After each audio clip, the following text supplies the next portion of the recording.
Chapter 4 of The Adventures of Tom Sawyer by Mark Twain. The sun rose upon a tranquil world and beamed down upon the peaceful village like a benediction. Breakfast over, Aunt Polly had family worship. It began with a prayer built from the ground up of solid courses of scriptural quotations, welded together with a thin mortar of originality, and from the summit of this she delivered a grim chapter of the Mosaic Law, as from Sinai. Then Tom girded up his loins, so to speak, and went to work to get his verses. Sid had learned his lesson days before. Tom bent all his energies to the memorizing of 5 verses, and he chose part of the Sermon on the Mount, because he could find no verses that were shorter. At the end of half an hour Tom had a vague general idea of his lesson, but no more, for his mind was traversing the whole field of human thought, and his hands were busy with distracting recreations.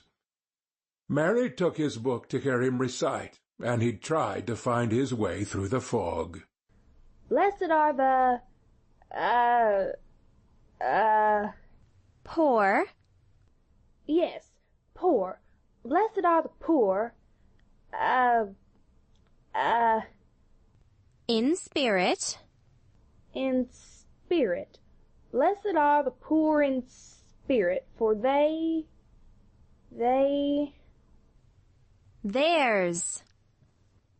for theirs. Blessed are the poor in spirit, for theirs is the kingdom of heaven. Blessed are they that mourn, for they, Sh. for they, S-H-A. for they, S-H, oh, I don't know what it is. Shall. Oh, shall, for they shall, shall mourn, blessed are they that shall mourn, for they shall what? Why don't you tell me, Mary? What do you want to be so mean for? Oh, Tom, you poor thick-headed thing. I'm not teasing you. I wouldn't do that.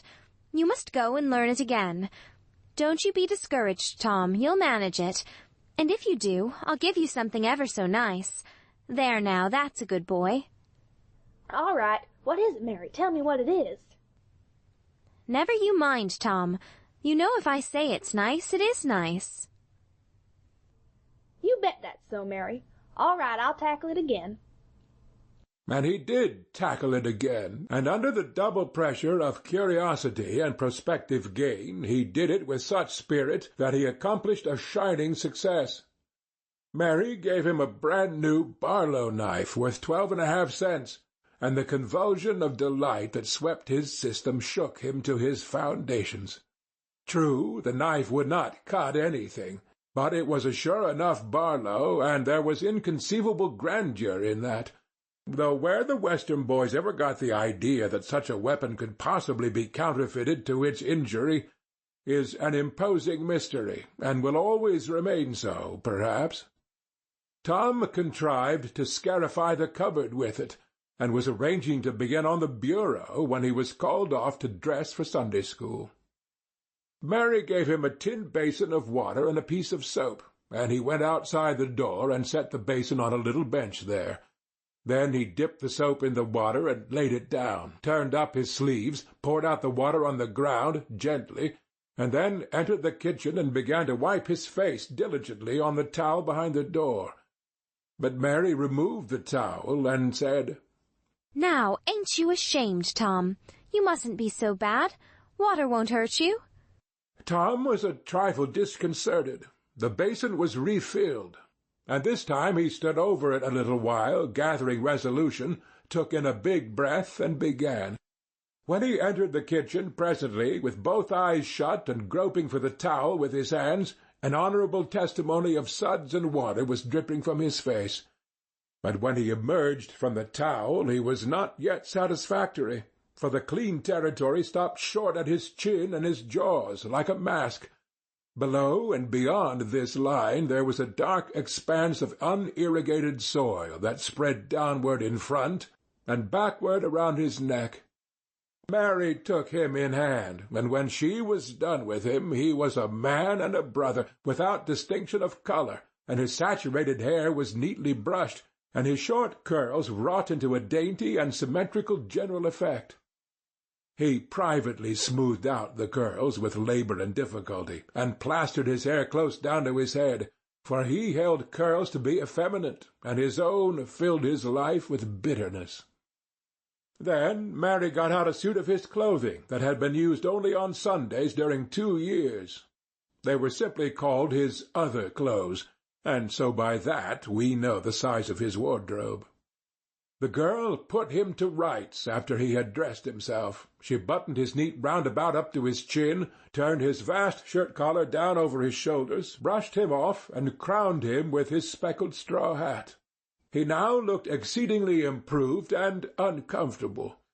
He was fully as uncomfortable as he looked, for there was a restraint about whole clothes and cleanliness that galled him. He hoped that Mary would forget his shoes, but the hope was blighted. She coated them thoroughly with tallow, as was the custom, and brought them out. He lost his temper and said he was always made to do everything he didn't want to do. But Mary said persuasively, "Please, Tom, that's a good boy."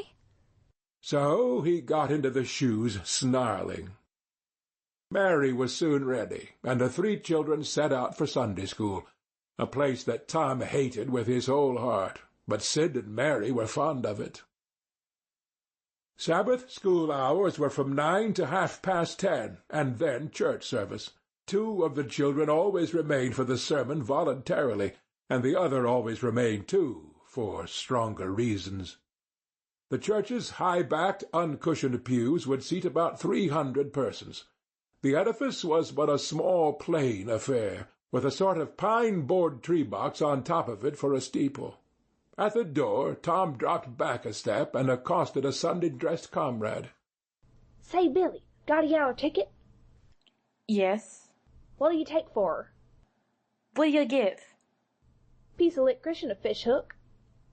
"Let's see 'em." Tom exhibited. They were satisfactory, and the property changed hands. Then Tom traded a couple of white alleys for 3 red tickets, and some small trifle or other for a couple of blue ones. He waylaid other boys as they came, and went on buying tickets of various colours 10 or 15 minutes longer. He entered the church now with a swarm of clean and noisy boys and girls, proceeded to his seat, and started a quarrel with the first boy that came handy. The teacher, a grave elderly man, interfered, then turned his back a moment, and Tom pulled a boy's hair in the next bench, and was absorbed in his book when the boy turned around, stuck a pin in another boy presently in order to hear him say, "Ouch!" and got a new reprimand from his teacher. Tom's whole class were of a pattern, restless, noisy, and troublesome. When they came to recite their lessons, not one of them knew his verses perfectly, but had to be prompted all along. However, they worried through, and each got his reward, in small blue tickets, each with a passage of Scripture on it. Each blue ticket was pay for 2 verses of the recitation. 10 blue tickets equaled a red one, and could be exchanged for it. 10 red tickets equaled a yellow one. For 10 yellow tickets the superintendent gave a very plainly bound Bible, worth 40 cents in those easy times, to the pupil. How many of my readers would have the industry and application to memorize 2,000 verses, even from a Dore Bible? And yet Mary had acquired 2 Bibles in this way.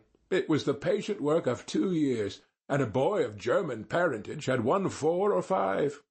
He once recited 3,000 verses without stopping, but the strain upon his mental faculties was too great, and he was little better than an idiot from that day forth. A grievous misfortune for the school, for on great occasions, before company, the superintendent, as Tom expressed it, had always made this boy come out and spread himself. Only the older pupils managed to keep their tickets and stick to their tedious work long enough to get a Bible, and so the delivery of one of these prizes was a rare and noteworthy circumstance. The successful pupil was so great and conspicuous for that day that on the spot every scholar's heart was fired with a fresh ambition that often lasted a couple of weeks. It is possible that Tom's mental stomach had never really hungered for one of those prizes, but unquestionably his entire being had for many a day longed for the glory and the éclat that came with it. In due course the superintendent stood up in front of the pulpit, with a closed hymn-book in his hand and his forefinger inserted between his leaves, and commanded attention. When a Sunday-school superintendent makes his customary little speech, a hymn-book in the hand is as necessary as the inevitable sheet of music in the hand of a singer who stands forward on the platform and sings a solo at a concert, though why is a mystery, for neither the hymn-book nor the sheet of music is ever referred to by the sufferer. This superintendent was a slim creature of 35, with a sandy goatee and short sandy hair. He wore a stiff standing collar, whose upper edge almost reached his ears, and whose sharp points curved forward abreast the corners of his mouth, a fence that compelled a straight look out ahead and a turning of the whole body when a side view was required. His chin was propped on a spreading cravat, which was as broad and as long as a banknote, and had fringed ends. His boot-toes were turned sharply up, in the fashion of the day, like sleigh-runners, an effect patiently and laboriously produced by the young men by sitting with their toes pressed against a wall for hours together. Mr. Walters was very earnest of mien, and very sincere and honest at heart, and he held sacred things and places in such reverence, and so separated them from worldly matters, that unconsciously to himself his Sunday-school voice had acquired a peculiar intonation which was wholly absent on week-days. He began after this fashion. "Now, children, I want you all to sit up just as straight and pretty as you can and give me all your attention for a minute or two. There, that's it. That is the way good little boys and girls should do. I see one little girl who is looking out of the window. I am afraid she thinks I am out there somewhere, perhaps up in one of the trees making a speech to the little birds." Applausive titter. "I want to tell you how good it makes me feel to see so many bright, clean little faces assembled in a place like this, learning to do right and be good." And so forth and so on. It is not necessary to set down the rest of the oration. It was of a pattern which does not vary, and so it is familiar to us all. The latter third of the speech was marred by the resumption of fights and other recreations among certain of the bad boys, and by fidgetings and whisperings that extended far and wide, washing even to the bases of isolated and incorruptible rocks like Sid and Mary. But now every sound ceased suddenly with the subsidence of Mr. Walters's voice, and the conclusion of the speech was received with a burst of silent gratitude. A good part of the whispering had been occasioned by an event which was more or less rare, the entrance of visitors. Lawyer Thatcher, accompanied by a very feeble and aged man, a fine portly middle-aged gentleman with iron-grey hair, and a dignified lady who was doubtless the latter's wife. The lady was leading a child. Tom had been restless and full of chafings and repinings. Conscience-smitten, too, he could not meet Amy Lawrence's eye, he could not brook her loving gaze. But when he saw this small newcomer, his soul was all ablaze with bliss in a moment. The next moment he was showing off with all his might, cuffing boys, pulling hair, making faces, in a word, using every art that seemed likely to fascinate a girl and win her applause. His exaltation had but one alloy, the memory of his humiliation in this angel's garden, and the record in sand was fast washing out under the waves of happiness that were sweeping over it now. The visitors were given the highest seat of honour, and as soon as Mr. Walters's speech was finished, he introduced them to the school. The middle-aged man turned out to be a prodigious personage, no less a one than the county judge, altogether the most august creation these children had ever looked upon. And they wondered what kind of material he was made of. and they half wanted to hear him roar, and were half afraid he might, too. He was from Constantinople, 12 miles away, so he had travelled and seen the world, these very eyes that looked upon the county court-house, which was said to have a tin roof. The awe which these reflections inspired was attested by the impressive silence and the ranks of staring eyes. This was the great Judge Thatcher, brother of their own lawyer. Jeff Thatcher immediately went forward to be familiar with the great man and be envied by the school. It would have been music to his soul to hear the whisperings. Look at him, Jim. He's a-going up there. Say, look, he's a-going to shake hands with him. He is shaking hands with him. By jinks, don't you wish you was Jeff? Mr. Walters fell to showing off, with all sorts of official bustlings and activities, giving orders, delivering judgments, discharging directions here, there, everywhere that he could find a target. The librarian showed off, running hither and thither with his arms full of books, and making a deal of the splutter and fuss that insect authority delights in. The young lady teachers showed off, bending sweetly over pupils that were lately being boxed, lifting pretty warning fingers at bad little boys and patting good ones lovingly.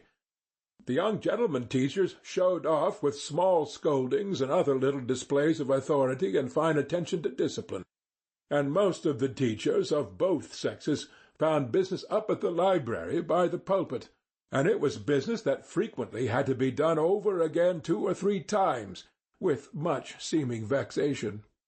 The little girls showed off in various ways, and the little boys showed off with such diligence that the air was thick with paper wads and the murmur of scufflings.